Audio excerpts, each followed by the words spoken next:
Namaskar. I'm a movie star. I'm 51 years of age. And I don't use Botox as yet.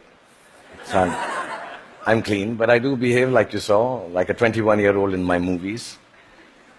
Yeah, I do that. I sell dreams, and I peddle love to millions of people back home in India who assume that I'm the best lover in the world. If you don't tell anyone, I'm going to tell you I'm not, but I never let that assumption go away. I've also been made to understand there are lots of you here who haven't seen my work, and I feel really sad for you.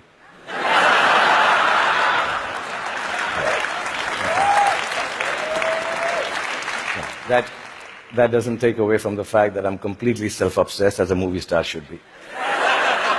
And that's when my friends Chris and Juliet called me here to speak about the future you. Naturally, it follows I'm going to speak about the present me.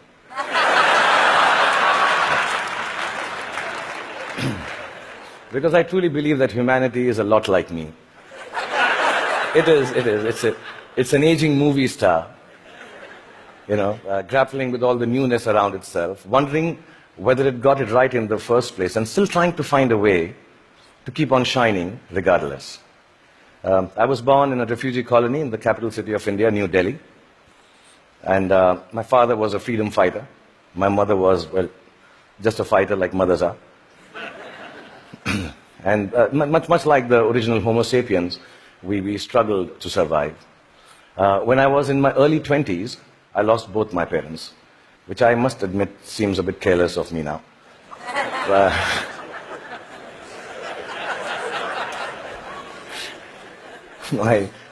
I do remember the night my father died, and I remember the driver of a neighbor who was driving us to the hospital.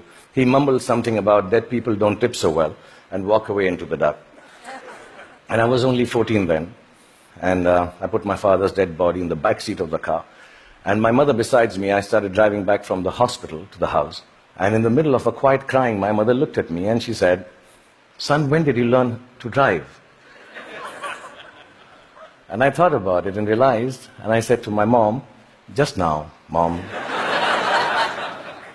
So from that night onwards, much akin to humanity in its adolescence, I learned the crude tools of survival. And the framework of life was very, very simple then, to be honest. I thought, you just ate what you got and did whatever you were told to do. I thought celiac was a vegetable. And vegan, of course, was Mr. Spock's lost comrade in Star Trek. You married the first girl that you dated, and you were a techie if you could fix the carburetor in your car. I really thought that gay was a sophisticated English word for happy. And lesbian, of course, was the capital of Portugal, as you all know. That was it. So we relied on systems created through the toil and sacrifice of generations before to protect us. And we felt that governments actually worked for our betterment. Science was simple and logical. Apple was still then just a fruit, owned by Eve first and then Newton, not by Steve Jobs. Till then, it was... And Eureka is what you screamed when you wanted to run naked on the streets. You went wherever life took you for work, and people were mostly welcoming of you. Migration was a term then still reserved for Siberian cranes, not human beings. Most importantly, you were who you were, and you said what you thought. Then in my late 20s, I shifted to the sprawling metropolis of Mumbai, and my framework, like the newly industrialized aspirational humanity, began to alter. In the urban rush for a new, more embellished survival, things started to look a little different. I met people who had descended from all over the world. Faces, races, genders, moneylenders. Definitions became more and more fluid. Work began to define you at that time in an overwhelmingly equalizing manner. And all the systems started to feel less reliable to me, almost too thick to hold on to the diversity of mankind and the human need to progress and grow. Ideas were flowing with more freedom and speed, and I experienced the miracle of human innovation and cooperation, and my own creativity, when supported by the resourcefulness of this collective endeavor, catapulted me into superstardom. I started to feel that I had arrived. And generally, by the time I was 40, I was really, really flying. I was all over the place. I'd done 50 films by then, and 200 songs. And I'd been knighted by the Malaysians. I'd been given the highest civil honor by the French government, the title of which, for the life of me, I can't pronounce even till now. So I'm sorry, France, and thank you, France, for doing that. But much bigger than that, I got to meet Angelina Jolie, yeah. For 2.5 seconds. And I'm sure she also remembers that encounter somewhere. Okay, maybe not. And I sat next to Hannah Montana on a round dinner table with her back towards me most of the time. Like I said, I was flying from Miley to Jolie. And humanity was soaring with me. We were both pretty much flying off the handle, actually. And then you all know what happened. The internet happened. I was in my late 40s, and I started tweeting like a canary in a birdcage. And assuming that, people who will peer into my world will admire it for the miracle I believed it to be. But something else awaited me and humanity. We had expected an expansion of ideas and dreams with the enhanced connectivity of the world. We had not bargained for the village-like enclosure of thought, of judgment, of definition that flowed from the same place that freedom and revolution was taking place in. Everything I said took a new meaning. Everything I did, good, bad, ugly, was there for the world to comment upon and judge. As a matter of fact, everything I didn't say or do also met with the same fate. 4 years ago, my lovely wife, Gauri, and me decided to have a third child. It was claimed on the net that he was the love child of a first child who was 15 years old. Apparently, he had sown his wild oats with a girl while driving her car in Romania. And yeah, there was a fake video to go with it. And we were so disturbed as a family. My son, who's 19 now, even now when you say hello to him, he just turns around and says, "But bro, I didn't even have a European driving license." Yeah, I mean, in this new world, slowly reality became virtual and virtual became real. And I started to feel that I could not be who I wanted to be or say what I actually thought. And humanity at this time completely identified with me. I think both of us were going through our midlife crisis. And humanity, like me, was becoming an overexposed prima donna. I started to sell everything from hair oil to diesel generators. Humanity was buying everything from crude oil to nuclear reactors. I even tried to get into a skin-tight superhero suit to reinvent myself. I must admit, I failed miserably. And just an aside, I want to say on behalf of all the Batmen, Spider-Men, and Supermen of the world, you have to commend them, because it really hurts in the crotch, that superhero suit. Yeah, I'm being honest, I need to tell you this, yeah. Really. And accidentally, I happened to even invent a new dance form, which I didn't realize, and it became a rage. So if it's all right, and you've seen a bit of me, so I'm quite shameless, I'll show you. It was called the lungi dance. So if it's all right with you, I'll just show you. I'm talented otherwise, yeah. So it went something like this. Lungi dance, lungi dance, lungi dance, lungi dance, lungi dance, lungi dance, lungi dance, lungi dance, lungi dance, lungi dance, lungi dance, lungi. That's it. It became a rage. It really did. Like you noticed, nobody could make any sense of what was happening except me. And I didn't give a damn, really, because the whole world and whole humanity seemed as confused and lost as I was. I didn't give up then. I even tried to reconstruct my identity on the social media like everyone else does. I thought if I put on philosophical tweets out there, people will think I'm with it. But some of the responses I got for those tweets were extremely confusing acronyms, which I didn't understand. ROFL, LOL. Adidas, somebody wrote back to one of my more thought-provoking tweets. And I was wondering, why would you name a sneaker? I mean, why would you write back a name of a sneaker to me?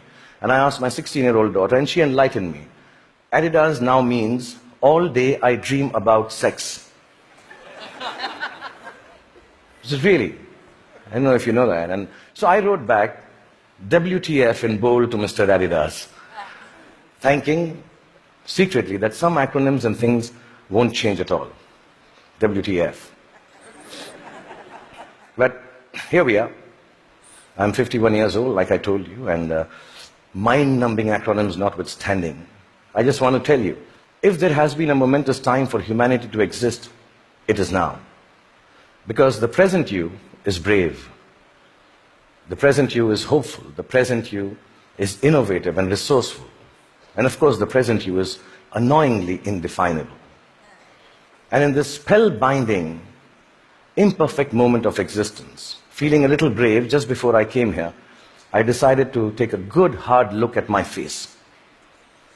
And I realized that I'm beginning to look more and more like the wax statue of me at Madame Tussauds. Yeah, and in that moment of realization, I asked the most central and pertinent question to humanity and me. Do I need to fix my face? Really, I'm an actor, like I told you, a modern expression of human creativity. The land I come from is the source of inexplicable but very simple spirituality. In its immense generosity, India decided somehow that I, the Muslim son of a broke freedom fighter who accidentally ventured into the business of selling dreams, should become its king of romance, the Badshah of Bollywood, the greatest lover the country has ever seen. With this face. Yeah, which has alternately been described as ugly, unconventional, and strangely, not chocolatey enough. Yeah. The people of this ancient land embraced me in their limitless love. And I've learned from these people that neither power nor poverty can make your life more magical or less torturous. I've learned from the people of my country that the dignity of a life, a human being, a culture, a religion, a country, actually resides in its ability for grace and compassion. I've learned that whatever moves you, whatever urges you to create, to build, whatever keeps you from failing, whatever helps you survive, is perhaps the oldest and the simplest emotion known to mankind. And that is love.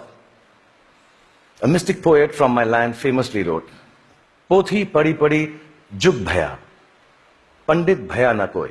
Pothi padi padi jug bhaya na pandit koi. Dhai aakhar prem ke, pade so pandit hoy. Which loosely translates into that whatever, yeah, if you know Hindi, please clap. Yeah, it's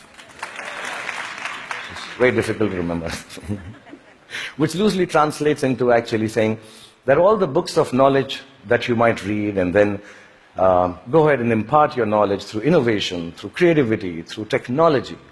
But mankind will never be the wiser about its future unless it is coupled with a sense of love and compassion for their fellow beings.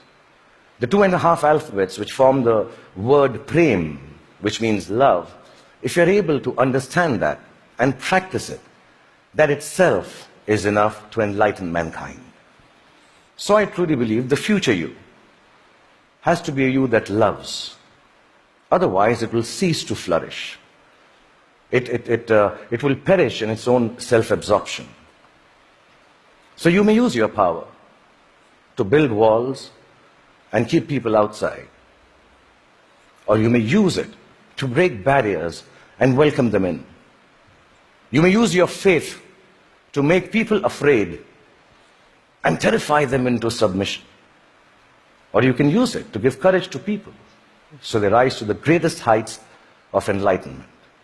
You can use your energy to build nuclear bombs and spread the darkness of destruction. Or you can use it to spread the joy of light to millions. You may fill up your oceans callously and cut down all the forests. You can destroy their ecology or tend to them with love and regenerate life from their waters and trees. You may land on Mars and build armed citadels. Or you may look for life forms and species to learn from and respect. And you can use all the monies that we all have earned to wage futile